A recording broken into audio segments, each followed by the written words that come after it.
Halo, ketemu lagi dengan Rojali. Masih tetap pada monolog-monolog cerita kehidupan yang disampaikan dalam ocehan Rojali. Beberapa saat lalu gue banyak mengeluh, marah-marah, ceroboh, sangat cepat capek. Perasaan beban hidup itu beratnya luar biasa. Ternyata teman-teman Rojali,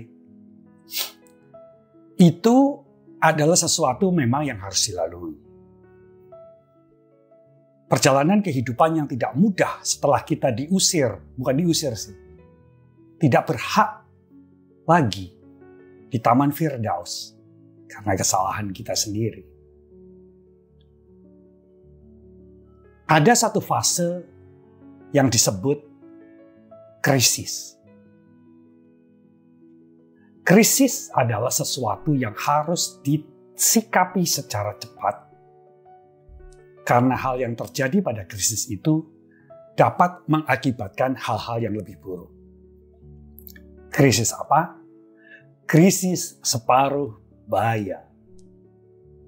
Karena gue sudah separuh baya lebih menikmati lautan kehidupan, menjalankan banyak hal, baik buruk, senang, dan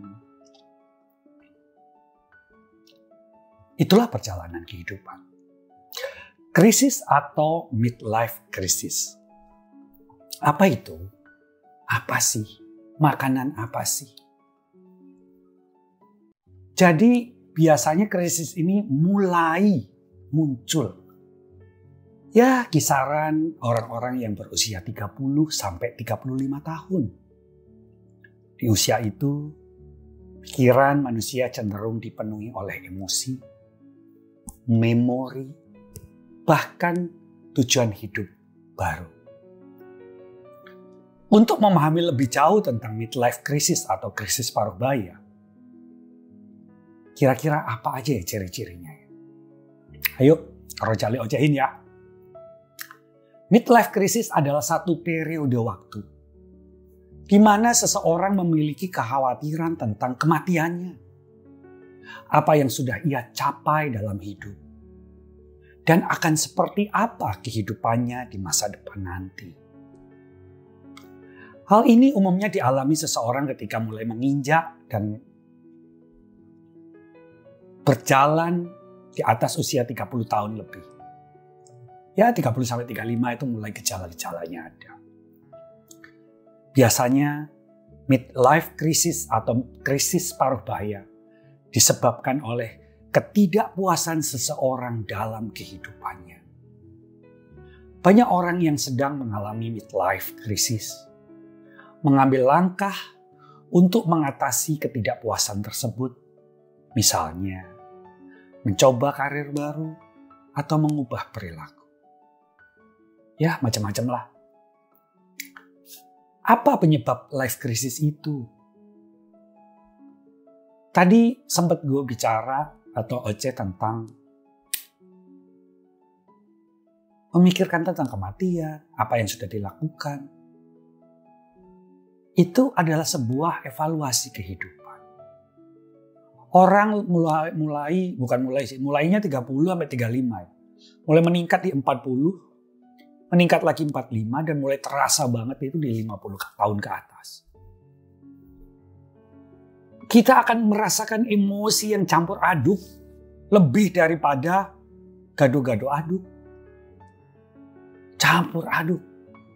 Mulai rasa cemas, stres, penyesalan, dan kesedihan. Nah, kayak ocehan Rojali di episode-episode yang sebelum ini ya. Dan di usia ini, biasanya orang akan menyadari bahwa kita sudah mulai menua. Gua menua, men. Bukan tua. Anak-anak zaman sekarang kalau ngeledekin mungkin bener ya. Udah bau bangkai. Tanda-tandanya apa? Satu, ya sadar bahwa bertambah tua. Salah satu tanda middle life crisis atau krisis parubaya adalah pengakuan dalam diri sendiri bahwa bertambah tua. Masalahnya, kesadaran ini seringkali disertai oleh rasa yang negatif. Kenapa rasa yang negatif? Ya karena biasanya konotasi tua itu udah jelek, sakit-sakitan, lemah, bodoh. Yang ciri yang pertama yang tadi. Sekarang kalau menginjak ciri yang kedua apa bro? Perilaku impulsif. Baperan. Untuk mengatasi rasa tidak puas yang dialami, orang yang mengalami krisis paruh baya atau midlife crisis biasanya bersikap impulsif. Mereka memiliki gaya hidup yang lebih ceroboh atau nekat karena merasa urgensi untuk kembali mengevaluasi hidup dan mengembalikan semangat hidup menolak tua. Gue ingat beberapa waktu yang lalu, dari kantor gue pulang, sampai rumah gue teriak-teriak sama istri gue. Ay, kacamata gue hilang, kacamata gue ketinggalan. Keesokan harinya, istri gue nyari dari lantai ground floor, lantai 1, lantai 3, sampai lantai 7 hanya untuk mencari kacamata gue. Dan ternyata kacamata gue ada di laci pintu mobil. Karena pas pulang, yang nyetir kan istri gue ya. Gue gak bisa nyetir karena penglihatan gue terganggu. Luar biasa kecerobohan gue. Marah-marah. Lelet, bolot. Untung istri gue tuh sabar banget. Ciri yang ketiga, perubahan mental atau fisik. Krisis parubaya atau midlife crisis cenderung disertai perasaan negatif. Ketika memasuki midlife crisis, seseorang bisa mengalami perubahan psikologis secara negatif. Tadi, penyesalan, kesedihan, frustasi, mudah marah. Ya, contoh jelasnya ada di episode YouTube gua di Ocean Rojali sebelumnya. Itu contoh. Yang keempat, mulai sering melakukan refleksi terhadap masa lalu. Midlife crisis berkaitan erat dengan reevaluasi masa lalu. Saat melakukan reevaluasi, biasanya orang memikirkan tentang apa yang telah dilakukan dalam hidup. Apakah sering bohongin orang tua? Sering bohongin pacar? Sering bohongin pasangan? Tidak setia? Sering menyakitin hati orang-orang yang kita sayang? Ya. Sehingga ciri-ciri yang kelima.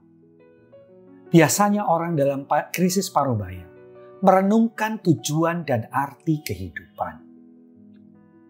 Walaupun bukan berarti anak muda tidak memikirkan tujuan dan arti kehidupan. Walaupun banyak sekali remaja-remaja putri yang gila-gilaan, bukan geol ya, ngengkol untuk TikTok. Mungkin tujuan hidupnya adalah menunjukkan pada para laki-laki bahwa mereka ngengkolnya luar biasa. Arti kehidupannya mungkin adalah pengengkolan. Bukan pengengkolan ya. Tapi mungkin masalah fun atau kegembiraan. Menunjukkan kemampuan kalau ngewek dengan mereka adalah. Mungkin tujuannya adalah ngewek dan arti kehidupannya adalah perewean. Selain melakukan refleksi terhadap masa lalu, ada banyak kekhawatiran yang muncul tentang masa depan. Biasanya memikirkan tentang apa yang ingin dilakukan. Dan lama-kelamaan Mulai muncul pertanyaan tentang tujuan dan arti kehidupan. Yang keenam, keinginan untuk melakukan hal baru. Ketika seseorang menyadari bahwa dirinya semakin tua, ia mulai ingin melakukan dan merasakan hal baru. Hal baru yang dimaksud bisa berupa traveling, memulai karir baru, atau melakukan hal ekstrim seperti terjun payung dan lainnya. Bukan terjun bebas dari lantai 12 ya. Orang yang mengalami midlife crisis atau krisis paruh baya akan berusaha keras mencari sensasi atau melakukan sesuatu yang belum pernah mereka lakukan. Misalnya gue, podcast. Dan dengan keterbatasan dan keawaman gue di videografi, gue nekat bikin YouTube. Walaupun gue masih belajar. Itulah sebabnya gue perlu dukungan kalian.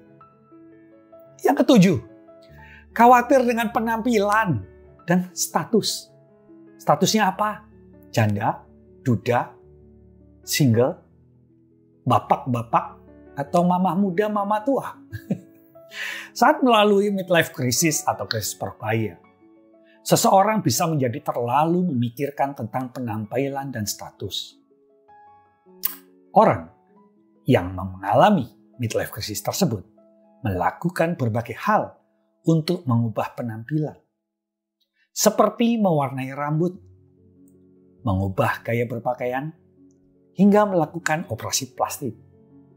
Untuk mamah-mamah, ingat ya, jangan pakai celana gemes, ngelember.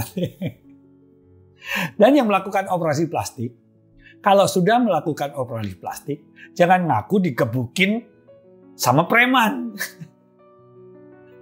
Yang nomor 8, kehilangan ketertarikan dalam hubungan. Jadi, kalau satu hubungan dalam suami istri, pasangan, tidak menumbuhkan perasaan kasih sayang yang lebih kuat, mengayomi, melindungi, tidak ingin menyakiti, maka terjadilah kawin lagi, perselingkuhan, gak cowok, gak cewek, gak bapak-bapak, gak mamak-mamak. Yang mamak-mamak cari berondong, kalau gak berondong, ya cari pacar online dari Facebooknya. Yang bapak-bapak cari ABG, buntutnya dikibuli sama ABG. Samalah, orang-orang yang mengalami midlife crisis itu mengalami kehilangan ketertarikan. Bahkan beberapa di antaranya sampai memutuskan untuk bercerai dari pasangannya. Ini luar biasa sih. Apa yang harus dia lakukan kalau begitu, kalau sudah ngalamin krisis itu? Meskipun umumnya disertai perasaan negatif, periode ini bisa menjadi waktu di mana kita melakukan refleksi diri dan semakin berkembang. Bisa menjadi waktu di mana kita bisa mengidentifikasi siapa diri kita yang sebenarnya. Dan apa yang akan kita lakukan di sisa hidup kita. Jadi, bisa berdampak positif. Yang terpenting, pikirkan tentang siapa kita sebenarnya. Pilihan-pilihan apa yang bisa kita ambil ke depannya. Dan cobalah untuk menjalin hubungan lebih dekat dengan diri kita sendiri. Dan pesan untuk generasi muda, pahami orang tuamu. Kadang mereka cerewet, kadang terlihat pemarah. Tapi siapa tahu, orang tua kita dalam membesarkan putra-putrinya, dampak dan tekanan yang dihadapinya untuk membesarkan putra-putrinya, tengah memasuki krisis paruh baya. Midlife crisis. Sampai di sini dulu. Mohon maaf bila ada kata-kata yang tidak berkenan. Mohon komen, masukan di kolom yang tercantum di bawah. Dan pastinya subscribe. Jangan lupa ya. Sampai di sini dulu. Salam Rojali.